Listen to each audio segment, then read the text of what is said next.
వ్యక్తమయ్యాయి. రజనీకి కాకుండా వ్యాపారవేత్త అయిన మాధవి రమేష్కు పదవి కట్టబెట్టారు. తీవ్ర మనస్తాపం చెందిన రజనీ కౌన్సిలర్ పదవికి కాంగ్రెస్ పార్టీ సభ్యత్వానికి రాజీనామా చేశారు. ఆమె మద్దతుదారులు ఎమ్మెల్యే మెగారెడ్డిపై తీవ్ర ఆరోపణలు చేశారు. ఎన్నికల ప్రచారంలో ఇచ్చిన మాట తప్పారని మహిళలు ఆరోపించారు. డబ్బుకు అమ్ముడుపోయారని మరికొందరు విమర్శించారు. రజనీకి పదవి ఇస్తామంటే తాము చందాలు వేసుకుని ఎమ్మెల్యేకు డబ్బులిస్తామని సెటైర్లు వేశారు. మేఘారెడ్డి గారు మాకు ప్రచారానికి వచ్చి చేతులు చేసి మీరు పట్టణ వనపర్తి చైర్పర్సన్ పదవి మీకు రజనమ్మ గారికి ఇస్తామని మాట ఇచ్చిపోయిండు. అది కూడా ఫోన్లో టీవీలో అన్నట్టు వచ్చింది. మా చేతుల మీద ఇచ్చిండు. డబ్బుకి ఇంత 4 రోజుల్లో మారిపోతారంటే 2 సంవత్సరాల నుంచి ఒకటే మనిషి అని మేము ఒకే మనిషి మీద తిరుగుతున్నాము. ఆ మనిషి వస్తే మా వార్డు బాగుపడుతుంది. సీఎం రేవంత్ రెడ్డి గారు వనపర్తి కదా చదివింది, ఆయన ఇదే పట్టణంలో చదివిపోయింది కదా, ఆయనకు తెలియదా గల్లీ గల్లీ ఒక్కసారి వచ్చి నీవు అక్కడ కూర్చొని కాదు మీ పిఎల్నో ఎవరినో సపరేట్గా గల్లీ ప్రచారం చేసి చూడమని మా వార్డు ఎట్లా ఉందో.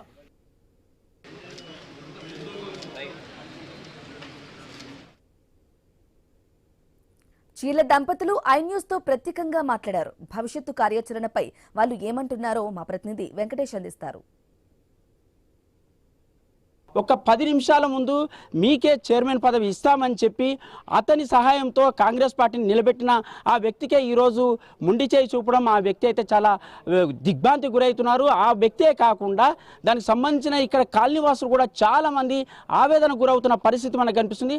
అసలు ఈ 3వ వార్డులో, వనపర్తి 3వ వార్డులో అసలు ఏం జరిగిందో కనుక్కునే ప్రయత్నం చేద్దాం. చెప్పండి అమ్మ, 3వ వార్డులో ఏం జరిగింది? మీరు ఎందుకు నిలబడ్డారు? ఈ కాంగ్రెస్ పార్టీ నుంచి ఎప్పటి నుంచి పనిచేస్తున్నారు?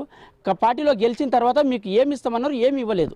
నా కుటుంబం గత 70 సంవత్సరాల నుంచి కాంగ్రెస్ పార్టీలో ఉంటుందండి. ఎమ్మెల్యే గారు నాకు చైర్పర్సన్ అవకాశం ఇస్తా అని అంటేనే నేను ఈ ఎలక్షన్స్లో పోటీ చేయడం జరిగింది. చివరి వరకు మాకు చైర్పర్సన్ అవకాశం కల్పిస్తారనే మేము నమ్మినాము. కానీ చివరి ఒక 10 నిమిషాల ముందు మాకు చైర్పర్సన్ పేర్లు వేరే వినిపించాయి. ఆ బాధాకరమైన పరిస్థితిలో నాకేం చేయాలో తోచక నేను చాలా మనస్తాపం చెందానండి. ఎందుకంటే నా భర్త ఇల్లు, వాకిలి, పిల్లలు, భార్య అన్నీ వదిలేసి పార్టీ అనే తిరిగిండు. నా భర్త ఏ రోజు కూడా పార్టీకి వ్యతిరేకంగా ఏ రోజు కూడా నా భర్త పని చేయలేదు. పార్టీ కోసం అహర్నిశలు కృషి చేశాడు. తనకు పదవి ఆశ చూపించి నమ్మించి ఈరోజు ఇంత నమ్మక ద్రోహం చేశాడని అనుకోలేదు. ఎవరు నమ్మించారమ్మా? ఎవరు మీకు టికెట్ ఎవరు ఇచ్చిండ్రు? అసలు మీకు పదవి ఎవరు ఇస్తామని హామీ ఇచ్చిండ్రు? మా ఎమ్మెల్యే మేఘారెడ్డి గారండి టికెట్ ఇచ్చాడు. టికెట్ ఇచ్చే రోజు కూడా మేము అడిగాము, లేదు మీరు విల్లింగ్ ఇస్తేనే మేము నామినేషన్ ఇస్తామని. లేదు చందర్, నువ్వు నా తమ్ముడు లాంటోడివి, నీకే ఇంతకు ముందు కూడా మీకే మాట ఇచ్చినా ఇప్పుడు కూడా మీకే మాట ఇస్తున్నా అంటే నా భర్త అడిగాడు, ఏ రోజు కూడా నా భార్య రాజకీయాల్లోకి రాలేదు, మీరు విల్లింగ్ ఇస్తేనే నా భార్య నామినేషన్ ఇస్తుంది అంటే లేదు మీకే అని అంటే అతను వచ్చి నా దగ్గర నాతో నామినేషన్ వేయించాడు నా భర్త.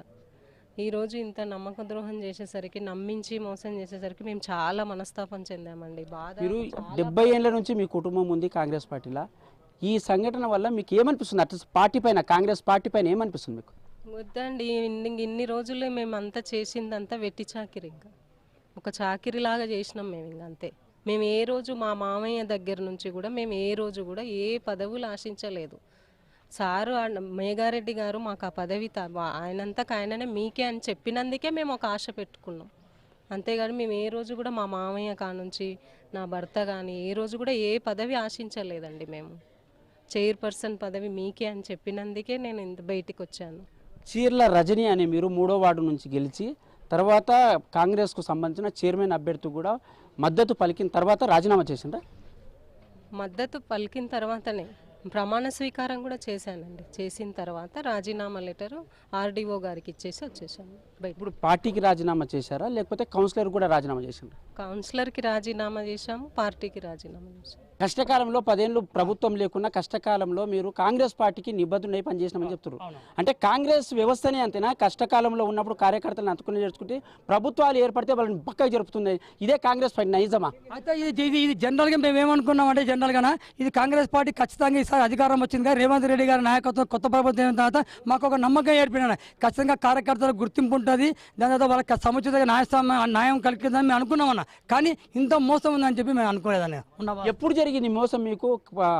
చైర్మన్ పదవి ఇస్తామని ఒక 10 నిమిషాల ముందు క్యాంపు రాజకీయాలు పోయి వచ్చిండ్రు, తర్వాత 10 నిమిషాల తర్వాత కొత్తకోట నుంచి వనపర్తికి వద్దాం అనుకుంటున్నారు. ఆ మార్గ మధ్యంలో ఎమ్మెల్యే షాడో కూడా పనిచేస్తున్నారని చెప్తున్నారు. ఆ షాడోలు మిమ్మల్ని ఏమన్నా ఆ చైర్మన్ పదవి నుంచి తొలగించారనుకుంటున్నారా, అడ్డుపడ్డారనుకుంటున్నారా? అయితే ఇది 100% షాడోస్ ఖచ్చితంగా అడ్డుపడ్డారన్న. ఇది ఎందుకంటే ఒక చైర్మన్ మన ఎమ్మెల్యేగా చాలా క్లారిటీ కూడా ఉండేనా. జనరల్గా మనకు లాస్ట్ రోజు వరకు కూడా అంటే నిన్న ఉదయం మేము బస్సు ఎక్కేంత వరకు కూడా మా పేరు చెప్పిన మాట వాస్తవమన్న.